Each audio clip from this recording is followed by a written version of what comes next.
Sakal Gunar Vande Guru Sri Charanaravindan.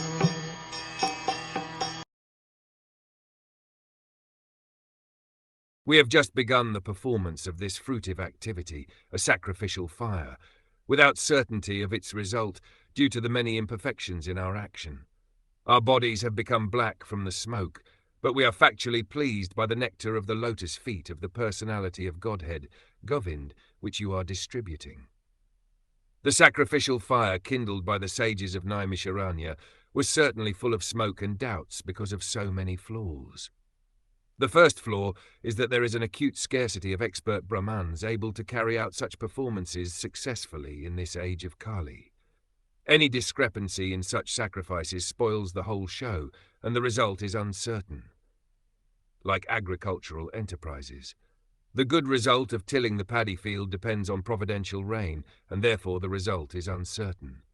Similarly, performance of any kind of sacrifice in this age of Kali is also uncertain. Unscrupulous, greedy Brahmans of the age of Kali induce the innocent public to such uncertain sacrificial shows without disclosing the scriptural injunction that in the age of Kali there is no fruitful sacrificial performance, but the sacrifice of the congregational chanting of the holy name of the Lord.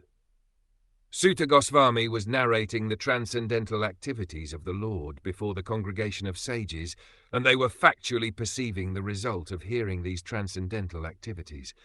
One can feel this practically, as one can feel the result of eating food. Spiritual realization acts in that way. The sages of Naimisharanya were practically sufferers from the smoke of a sacrificial fire, and were doubtful about the result. But by hearing from a realized person like Sutta Goswami, they were fully satisfied.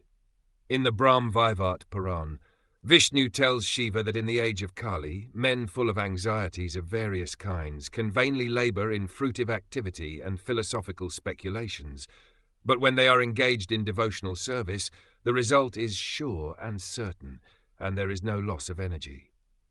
In other words, nothing performed for spiritual realization or for material benefit can be successful without the devotional service to the Lord.